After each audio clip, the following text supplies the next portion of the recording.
ভাইরা, আজকে একটু গুরুত্বপূর্ণ সিদ্ধান্ত আপনাদের সামনে জানিয়ে দেওয়া হবে। আমাদের সম্মানিত মেহমান আসছেন।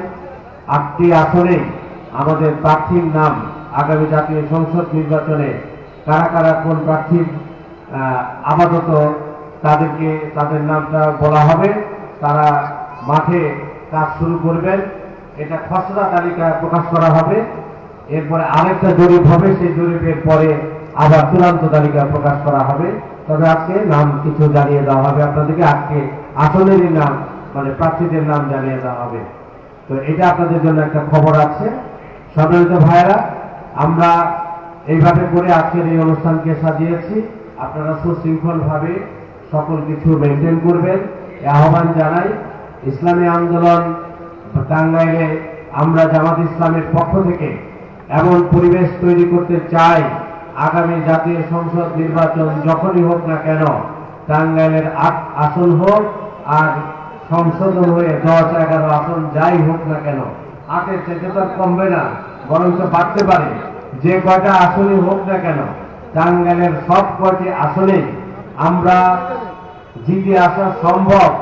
ইসলামী শক্তি তথা আল কোরআনের শক্তি তথা সুন্নতের শক্তি তথা এদেশের কল্যাণের শক্তির যারা কাজ করছেন, তাদের সকল শক্তি যদি একত্রিত হয় তাহলে সবগুলি আসলে যে আসা সম্ভব। যদি ওয়ার্ড সভাপতি এবং সেক্রেটারিরা তাদের সকল কাজ বাস্তবায়ন করে, তাদের ওয়ার্ড মানে হচ্ছে এক একটি কেন্দ্র, সেই কেন্দ্র ভিত্তিক প্রত্যেকটি ওয়ার্ডকে যদি আমরা শক্তিশালী করতে পারি, দাওয়াতি কাজ করার মাধ্যমে, কর্মী গঠন করার মাধ্যমে যদি আমরা তৈরি করতে পারি প্রত্যেকটা ওয়ার্ডকে, তাহলে অবশ্যই আগামী নির্বাচনে আমাদের জিতে আসা সম্ভব। এই দায়িত্ব আপনাদের। এই দায়িত্বকে আপনারা নিতে রাজি আছেন? কে কে রাজি নাই একটু হাতটা দেখি। আপনারা কি আগামী নির্বাচনে টাঙ্গাইলের এই 8টি আসনে আগামী জাতীয় সংসদ নির্বাচনে বিজয়ের বেশে নারায়ে তাকবীরের স্লোগান তুলে জাতীয় সংসদে আমরা বসব বাংলাদেশের কল্যাণমূলক রাষ্ট্র প্রতিষ্ঠার জন্য দুর্বার শক্তিতে ভূমিকা পালন করব ইনশাআল্লাহ। প্রত্যেকটি ওয়ার্ডে আমরা বিপ্লব সংগঠিত করব। ছাত্র জনতা এই 15 বছর 16 বছরে ফ্যাসিস্ট সরকারকে যেভাবে বিতাড়িত করেছে, বাংলাদেশে গণ অভ্যুত্থান একটি বিপ্লবের রাজ কায়েম করেছে, বিপ্লব সৃষ্টি করেছে। আগামী দিনে জাতীয় সংসদ নির্বাচনে টাঙ্গাইলের প্রত্যেকটি আসনে বিজয় অর্জন করে আজকের এই ওয়ার্ড সম্মেলন সার্থক করে তুলতে চাই। প্রিয় ভাই এবং বন্ধুরা, আমরা এই বছর কেউ আর ঘুমিয়ে যাব না, দুর্বলতা দেখাবো না, অরাসবতা দেখাবো না।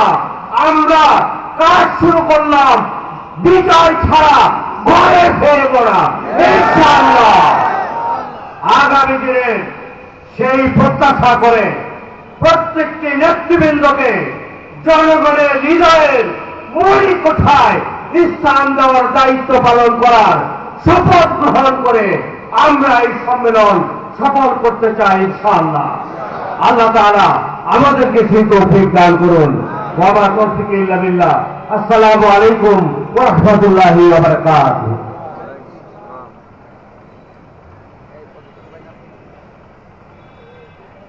সম্মানিত উপস্থিতি, আমরা মোহতারাম জেলা আমির এবং আজকের এই সম্মেলনের সভাপতির নিকট থেকে উদ্বোধনী বক্তব্য শুনলাম এবং এই উদ্বোধনী বক্তব্যের মধ্য দিয়ে টাঙ্গাইলের জমিনকে ইসলামের ঘাঁটি হিসেবে পরিণত করার প্রত্যয় শপথ গ্রহণ করলাম। কথা ঠিক কিনা?